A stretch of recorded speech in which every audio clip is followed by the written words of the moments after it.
বৈষম্য বিলোপ করে নতুন বাংলাদেশ গড়ার আকাঙ্ক্ষায় জাতি পালন করছে মহান শহীদ দিবস ও আন্তর্জাতিক মাতৃভাষা দিবস।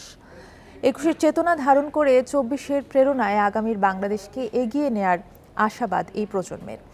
নতুন স্বপ্ন নিয়ে দেশ গড়ার প্রত্যয়ের কথা জানালো কেন্দ্রীয় শহীদ মিনারে শ্রদ্ধা জানাতে আসা ছাত্র জনতা।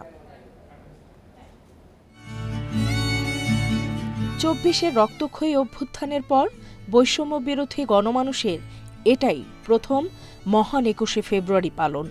ভোরের আলোর সঙ্গে পাল্লা দিয়ে কেন্দ্রীয় শহীদ মিনারে বাড়তে থাকে জনতার ভিড়।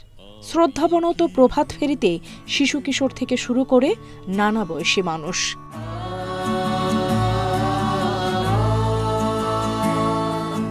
যাদের ত্যাগের বিনিময়ে শহীদ দিবস ও আন্তর্জাতিক মাতৃভাষা দিবস জাতির সেই সূর্য সন্তানদের শ্রদ্ধার সঙ্গে স্মরণ করেন সবাই।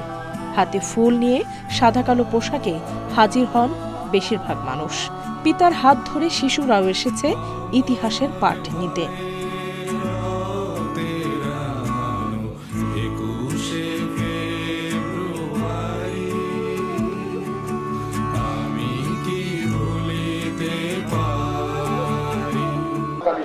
এখানে ভাষা সাহিত্যের প্রতি শ্রদ্ধা জানাতে এসেছি।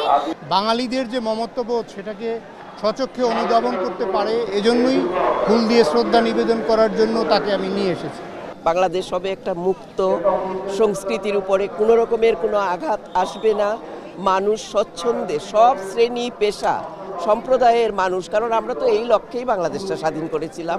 এসেছেন বিদেশিরাও, তারাও জেনে অবাক হন এদেশের মানুষ জীবন দিয়ে রক্ষা করেছে মায়ের ভাষা। আসসালামু আলাইকুম, সভাপতি ধন্যবাদ।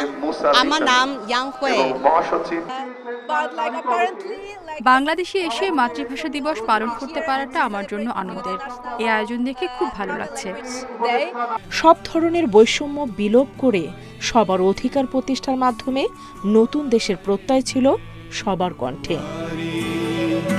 নুরসেলিনা শিউলি, ইন্ডিপেন্ডেন্ট নিউজ, ঢাকা।